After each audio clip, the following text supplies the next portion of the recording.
News next top ನ್ಯೂಸ್ಗೆ ಸ್ವಾಗತ. ನಾನು ಜೋಬಿನ್ ಅಮಾಸೆಬೈಲು. ಟಾಪ್ ನ್ಯೂಸ್ ನೋಡೋಣ ಅದಕ್ಕೂ ಮುನ್ನ ಈ ಕ್ಷಣದ ಹೆಡ್ಲೈನ್.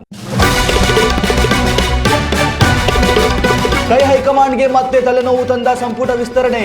ಡಿಕೆಶಿ ಸಿದ್ದು ಹರಿಪ್ರಸಾದ್ ಬಣದಿಂದ ಪ್ರತ್ಯೇಕ ಲಿಸ್ಟ್ ಬಿಡುಗಡೆ. ಸಿದ್ದರಾಮಯ್ಯರಿಗಿದ್ದ ಸ್ವಾತಂತ್ರ್ಯ ನನಗೂ ಬೇಕೆಂದು ಡಿಕೆ ಶಿವಕುಮಾರ್ ಪಟ್ಟು. ಶಾಲಾ ಆವರಣ, ಆಸ್ಪತ್ರೆ ವ್ಯಾಪ್ತಿಯಲ್ಲಿ ಜಂಕ್ ಫುಡ್ ಸಂಪೂರ್ಣ ನಿಷೇಧ. ಆರೋಗ್ಯಕರ ಆಹಾರ ಮಾರಾಟಕ್ಕೆ ಮಾತ್ರ ಅವಕಾಶ. ಆರೋಗ್ಯ ಸಚಿವ ಯುಟಿ ಖಾದರ್ರಿಂದ ಖಡಕ್ ಆದೇಶ. ರಾಜಧಾನಿ ಪೊಲೀಸ್ ಇಲಾಖೆಯಿಂದ ಬಹುಭಾಷಾ ಸೇವೆ. ಕನ್ನಡಿಗರ ಕಣ್ಣು ಕೆಂಪಾಗಿಸಿದ ಕಾಕಿ ನಡೆ. ನೆರೆ ರಾಜ್ಯದಲ್ಲಿರದ ಪರಭಾಷಿಕ ಓಲೈಕೆ ಇಲ್ಲೇಕೆ ಎಂದು ಪ್ರಶ್ನೆ. ರಾಜ್ಯದ ಕರಾವಳಿ ಜಿಲ್ಲೆಗಳಲ್ಲಿ ಭಾರೀ ಮಳೆ ಆರ್ಭಟ. 15ಕ್ಕೂ ಅಧಿಕ ಜಿಲ್ಲೆಗಳಿಗೆ ಬಿರುಗಾಳಿಯ ಭೀತಿ. ಹವಾಮಾನ ಇಲಾಖೆಯಿಂದ ಯೆಲ್ಲೋ ಅಲರ್ಟ್ ಘೋಷಣೆ. ಗಣಿತದ ಭಯ ಮೆಟ್ಟಿ ನಿಂತ ಯುವಕರಿಂದ ಅಮೋಘ ಸಾಧನೆ. ವಿಕ್ರಮ್ 1 ಯಶಸ್ವಿ ಉಡಾವಣೆ ಮಾಡಿದ ಛಲಗಾರ. ಭಾರತದ ಎಲನ್ ಮಸ್ಕ್ ಆದ ಪವನ್ ಚಂದನ್.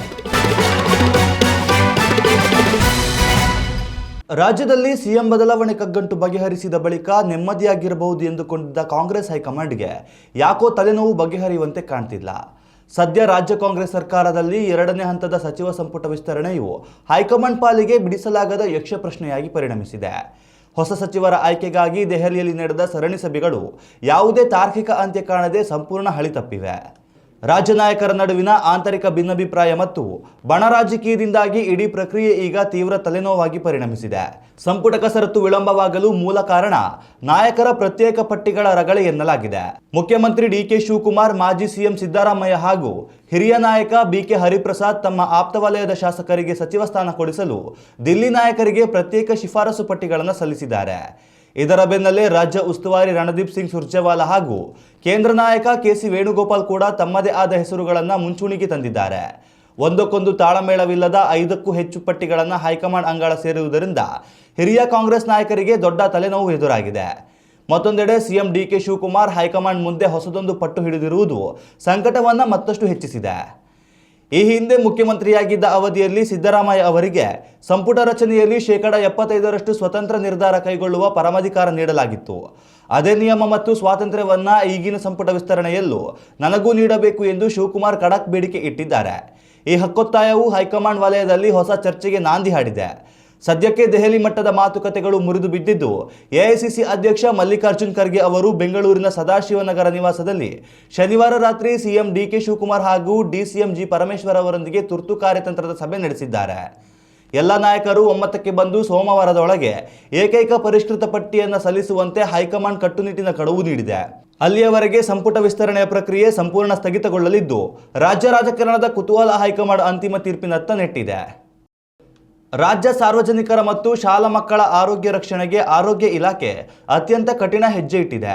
ಮಂಗಳೂರಿನ ವೆನ್ಲಾರ್ಕ್ ಜಿಲ್ಲಾ ಆಸ್ಪತ್ರೆಯಲ್ಲಿ ನಡೆದ ಪ್ರಗತಿ ಪರಿಶೀಲನಾ ಸಭೆಯಲ್ಲಿ ಆರೋಗ್ಯ ಮತ್ತು ಕುಟುಂಬ ಕಲ್ಯಾಣ ಸಚಿವ ಯುಟಿ ಖಾದರ್ ಅವರು ವ್ಯವಸ್ಥೆಯನ್ನು ಬದಲಿಸುವ 3 ಪ್ರಮುಖ ನಿರ್ಧಾರಗಳನ್ನು ಪ್ರಕಟಿಸಿದ್ದಾರೆ. ಮೊದಲನೇದಾಗಿ, ರಾಜ್ಯದ ಎಲ್ಲ ಸರ್ಕಾರಿ ಆಸ್ಪತ್ರೆ ಹಾಗೂ 1ರಿಂದ 10ನೇ ತರಗತಿವರೆಗಿನ ಶಾಲಾ ಆವರಣದಲ್ಲಿ ಕ್ಯಾಂಟೀನ್ಗಳಲ್ಲಿ ಜಂಕ್ ಫುಡ್ ಮಾರಾಟವನ್ನು ಸಂಪೂರ್ಣವಾಗಿ ನಿಷೇಧಿಸಲಾಗುತ್ತಿದೆ. ಇತ್ತೀಚಿನ ದಿನಗಳಲ್ಲಿ ಜಂಕ್ ಫುಡ್ ಬಳಕೆಯಿಂದಾಗಿ ಕ್ಯಾನ್ಸರ್ ಹಾಗೂ ಮೂತ್ರಪಿಂಡದಂತಹ ಭೀಕರ ಕಾಯಿಲೆಗಳು ಹೆಚ್ಚಾಗುತ್ತಿವೆ. ಈ ಹಿನ್ನೆಲೆಯಲ್ಲಿ ಆಹಾರ ಮತ್ತು ಸುರಕ್ಷತಾ ಕಾಯ್ದೆಗೆ ಕಟ್ಟುನಿಟ್ಟಿನ ತಿದ್ದುಪಡಿ ತರಲಾಗುತ್ತಿದ್ದು, ಶಾಲಾ ಆಸ್ಪತ್ರೆಗಳ ಆವರಣದಲ್ಲಿ ಇನ್ಮುಂದೆ ಕಡಿಮೆ ದರದಲ್ಲಿ ಕೇವಲ ಪೌಷ್ಟಿಕ ಹಾಗೂ ಆರೋಗ್ಯಕರ ಆಹಾರವನ್ನು ಮಾತ್ರ ಮಾರಾಟ ಮಾಡಲು ಅವಕಾಶ ನೀಡಲಾಗುತ್ತದೆ. ನಿಯಮ ಉಲ್ಲಂಘಿಸುವವರ ಮೇಲೆ ಕಠಿಣ ಕಾನೂನು ಕ್ರಮ ಜರುಗಿಸುವುದಾಗಿ ತಿಳಿಸಿದ್ದಾರೆ. ಇನ್ನು 2ನೇ ಮಹತ್ವದ ಕ್ರಮವಾಗಿ, ಸರ್ಕಾರಿ ಆಸ್ಪತ್ರೆಗಳಲ್ಲಿ ರೋಗಿಗಳಿಗೆ ಉಚಿತ ಚಿಕಿತ್ಸೆ ದೊರೆತರೂ ಸಹ ಅವರು ಡಿಸ್ಚಾರ್ಜ್ ಆಗುವ ಸಮಯದಲ್ಲಿ ಕಡ್ಡಾಯವಾಗಿ ಸಂಪೂರ್ಣ ವಿವರಗಳನ್ನೊಳಗೊಂಡ ಬಿಲ್ ನೀಡಲಾಗುತ್ತದೆ. ಆದರೆ ಈ ಬಿಲ್ಗೆ ರೋಗಿ ಯಾವುದೇ ಹಣ ಪಾವತಿಸಬೇಕಾಗಿಲ್ಲ. ಸರ್ಕಾರ ಅವರ ಚಿಕಿತ್ಸೆಗಾಗಿ ಎಷ್ಟು ಹಣ ವ್ಯಯಿಸಿದೆ ಎಂಬ ದಾಖಲೆಯನ್ನು ರೋಗಿಗಳಿಗೆ ತಿಳಿಸುವುದು ಈ ಶೂನ್ಯ ದರದ ಬಿಲ್ ವ್ಯವಸ್ಥೆಯ ಮುಖ್ಯ ಉದ್ದೇಶವಾಗಿದೆ. ಈ ವಿನೂತನ ಯೋಜನೆಯನ್ನ ಮೊದಲು ಮಂಗಳೂರಿನಲ್ಲಿ ಆರಂಭಿಸಿ ಬಳಿಕ ರಾಜ್ಯದಾದ್ಯಂತ ವಿಸ್ತರಿಸಲಾಗುತ್ತದೆ ಎಂದು ಅವರು ಹೇಳಿದರು. ಕೊನೆಯದಾಗಿ, ಸರ್ಕಾರಿ ವೈದ್ಯರ ವರ್ಗಾವಣೆ ಪ್ರಕ್ರಿಯೆಯಲ್ಲಿ ಪಾರದರ್ಶಕತೆ ತರಲು ಕೌನ್ಸಿಲಿಂಗ್ ನಿಯಮಾವಳಿಗಳಿಗೆ ಅಗತ್ಯ ತಿದ್ದುಪಡಿ ತರಲು ಇಲಾಖೆಯು ಕಾರ್ಯದರ್ಶಿಗೆ ಸೂಚಿಸಲಾಗಿದೆ. ಮುಂದಿನ ವರ್ಗಾವಣೆ ಅವಧಿಯ ಒಳಗಾಗಿ ಹೊಸ ನಿಯಮ ಜಾರಿಗೆ ಬರಲಿದ್ದು, ಇಲಾಖೆಯು ಸಾರ್ವಜನಿಕರ ಸ್ನೇಹಿಯಾಗಲಿದೆ ಎಂದು ಯುಟಿ ಖಾದರ್ ಮಾಹಿತಿ ನೀಡಿದ್ದಾರೆ.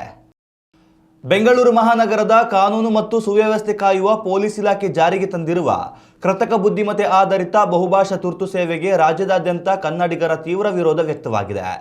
ನಮ್ಮ 112 ಸಹಾಯವಾಣಿಯಡಿ ತಮಿಳು, ತೆಲುಗು, ಹಿಂದಿ ಸೇರಿದಂತೆ 10ಕ್ಕೂ ಹೆಚ್ಚು ಭಾಷೆಗಳಲ್ಲಿ ಭಾಷಾ ಅಡೆತಡೆ ಇಲ್ಲದೆ ತುರ್ತು ಸ್ಪಂದನೆ ನೀಡಲಾಗುವುದು ಎಂದು ಪೊಲೀಸರು ಸಾಮಾಜಿಕ ಜಾಲತಾಣಗಳಲ್ಲಿ ಹಂಚಿಕೊಂಡಿದ್ದ ವಿಶೇಷ ಅಭಿಯಾನದ ಪೋಸ್ಟ್ ಈಗ ಆಕ್ರೋಶದ ಜ್ವಾಲೆಗೆ ಕಾರಣವಾಗಿದೆ.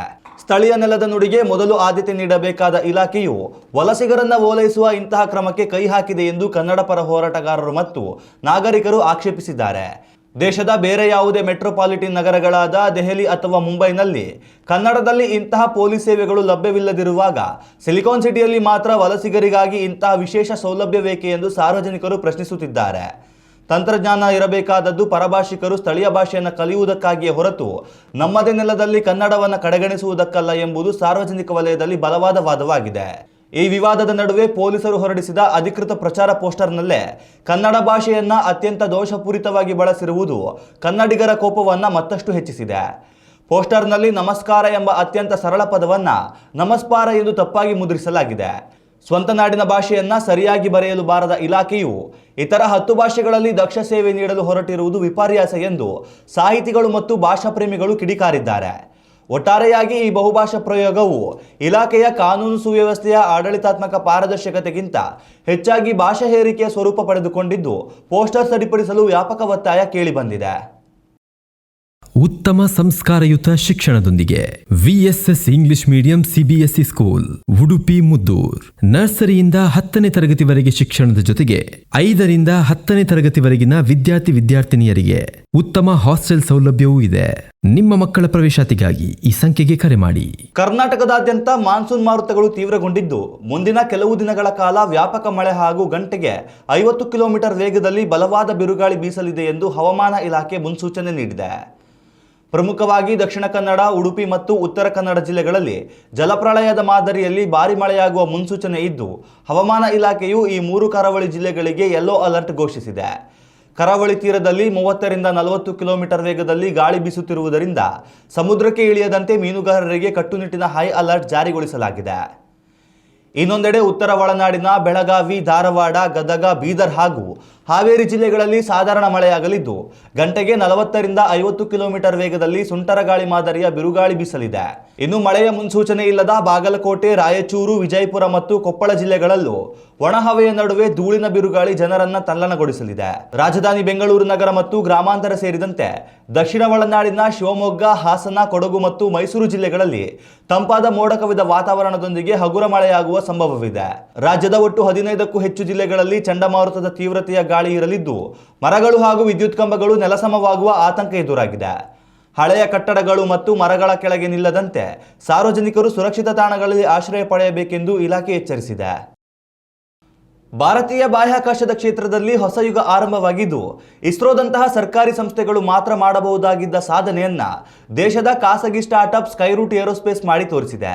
ಶಾಲಾ ದಿನಗಳಲ್ಲಿ ಗಣಿತ ವಿಷಯದಲ್ಲಿ ಕೇವಲ 51 ಅಂಕ ಪಡೆದು ಪರದಾಡಿದ್ದ ಆಂಧ್ರ ಪ್ರದೇಶದ ವಿಶಾಖಪಟ್ಟಣಂ ಮೂಲದ ಮಧ್ಯಮ ವರ್ಗದ ಯುವಕ ಪವನ್ ಕುಮಾರ್ ಚಂದನ್ ಇಂದು ದೇಶದ ಬಾಹ್ಯಾಕಾಶ ವಲಯದಲ್ಲಿ ಹೆಮ್ಮೆಯ ರೂವಾರಿಯಾಗಿ ಹೊರಹೊಮ್ಮಿದ್ದಾರೆ. ಇವರ ನೇತೃತ್ವದ ತಂಡವು ಶ್ರೀಹರಿಕೋಟದಿಂದ ಭಾರತದ ಮೊದಲ ಖಾಸಗಿ ಆರ್ಬಿಟಲ್ ರಾಕೆಟ್ ವಿಕ್ರಮ್-1 ಅನ್ನ ಯಶಸ್ವಿಯಾಗಿ ಉಡಾವಣೆ ಮಾಡಿ ಜಾಗತಿಕ ಮಟ್ಟದಲ್ಲಿ ಇತಿಹಾಸ ನಿರ್ಮಿಸಿದೆ. 1991ರಲ್ಲಿ ಜನಿಸಿದ ಪವನ್ ಅವರು ಕಠಿಣ ಪರಿಶ್ರಮದಿಂದ ಗಣಿತದ ಭಯವನ್ನ ಒಲವನ್ನಾಗಿ ಬದಲಿಸಿಕೊಂಡು 2007ರ ಐಐಟಿ ಖರಗ್ಪುರದಲ್ಲಿ ಇಂಜಿನಿಯರಿಂಗ್ ಪದವಿ ಪಡೆದರು. ಬಳಿಕ ಲಕ್ಷಾಂತರ ರೂಪಾಯಿ ಸಂಬಳದ ಕಾರ್ಪೊರೇಟ್ ಕೆಲಸಗಳನ್ನು ತಿರಸ್ಕರಿಸಿ 2012ರಲ್ಲಿ ಇಸ್ರೋ ಸಂಸ್ಥೆ ಸೇರಿದರು. ಅಲ್ಲಿ GSLV ಮಾರ್ಕ್ 3 ನಂತಹ ಬೃಹತ್ ಯೋಜನೆಗಳಲ್ಲಿ ಡೆಪ್ಯೂಟಿ ಪ್ರಾಜೆಕ್ಟ್ ಮ್ಯಾನೇಜರ್ ಆಗಿ ಸೇವೆ ಸಲ್ಲಿಸಿದರು. ವಿದೇಶಿ ಸ್ಪೇಸ್ ಕಂಪನಿಗಳ ಆಕರ್ಷಕ ಆಫರ್ ಬಿಟ್ಟು ಭಾರತದಲ್ಲೇ ಉದ್ಯಮ ಕಟ್ಟುವ ಛಲದಿಂದ 2018ರಲ್ಲಿ ತಮ್ಮ ಸಹೋದ್ಯೋಗಿ ನಾಗಭಾರತ್ ಡಾಕಾ ಜೊತೆಗೂಡಿ ಹೈದರಾಬಾದ್ನಲ್ಲಿ ಸ್ಕೈರೂಟ್ ಏರೋಸ್ಪೇಸ್ ಸ್ಥಾಪಿಸಿದರು. 2022ರ ಸಬ್ ಆರ್ಬಿಟಲ್ ರಾಕೆಟ್ ಸಾಹಸದ ಬೆನ್ನಲ್ಲೇ ಇದೀಗ ಜುಲೈ 18ರಂದು 4 ಹಂತಗಳ ವಿಕ್ರಮ್-1 ಕಕ್ಷೀಯ ರಾಕೆಟ್ ಅನ್ನು ಯಶಸ್ವಿಯಾಗಿ ಉಡಾಯಿಸಿದ ಸ್ಕೈರೂಟ್ ತಂಡದ ಐತಿಹಾಸಿಕ ಮೈಲುಗಲ್ಲನ್ನು ಪ್ರಧಾನಿ ನರೇಂದ್ರ ಮೋದಿ ಅವರು ಮುಕ್ತಕಂಠದಿಂದ ಶ್ಲಾಘಿಸಿದ್ದಾರೆ. ಈ ಉಡಾವಣೆಯು ಭಾರತದ ಬಾಹ್ಯಾಕಾಶ ಪಯಣದಲ್ಲಿ ನಿರ್ಣಾಯಕ ಘಟ್ಟವಾಗಿದ್ದು ಖಾಸಗಿ ವಲಯದ ಆವಿಷ್ಕಾರಗಳಿಗೆ ಸಾಕ್ಷಿಯಾಗಿದೆ ಎಂದು ಪ್ರಧಾನಿ ನರೇಂದ್ರ ಮೋದಿ ಅವರು ತಮ್ಮ ಎಕ್ಸ್ ಖಾತೆಯಲ್ಲಿ ಬಣ್ಣಿಸಿದ್ದಾರೆ. ಪ್ರಸ್ತುತ $1 ಬಿಲಿಯನ್ ಅಧಿಕ ಮೌಲ್ಯದ ಕಂಪನಿಯಾಗಿ ಬೆಳೆದು ನಿಂತಿರುವ ಸ್ಕೈರೂಟ್ ಅನ್ನ ಜಾಗತಿಕ ಉಪಗ್ರಹ ಉಡಾವಣಾ ಮಾರುಕಟ್ಟೆಯಲ್ಲಿ ಬಾಹ್ಯಾಕಾಶದ ಊಬರ್ ಮಾಡುವ ಬೃಹತ್ ಗುರಿಯನ್ನ ಪವನ್ ಕುಮಾರ್ ಹೊಂದಿದ್ದಾರೆ. ಇನ್ನಷ್ಟು ತಾಜಾ ಸುದ್ದಿಗಳಿಗಾಗಿ ನೋಡ್ತಾ ಇರಿ ನ್ಯೂಸ್ ನೆಕ್ಸ್ಟ್. ಇದು ವರ್ತಮಾನದ ಕೈಗನ್ನಡಿ. ಉತ್ತಮ ಸಂಸ್ಕಾರಯುತ ಶಿಕ್ಷಣದೊಂದಿಗೆ VSS English medium CBSE school Udupi Muddur. ನರ್ಸರಿಯಿಂದ 10ನೇ ತರಗತಿವರೆಗೆ ಶಿಕ್ಷಣದ ಜೊತೆಗೆ 5ರಿಂದ 10ನೇ ತರಗತಿವರೆಗಿನ ವಿದ್ಯಾರ್ಥಿನಿಯರಿಗೆ ಉತ್ತಮ ಹಾಸ್ಟೆಲ್ ಸೌಲಭ್ಯವೂ ಇದೆ. ನಿಮ್ಮ ಮಕ್ಕಳ ಪ್ರವೇಶಕ್ಕಾಗಿ ಈ ಸಂಖ್ಯೆಗೆ ಕರೆ ಮಾಡಿ.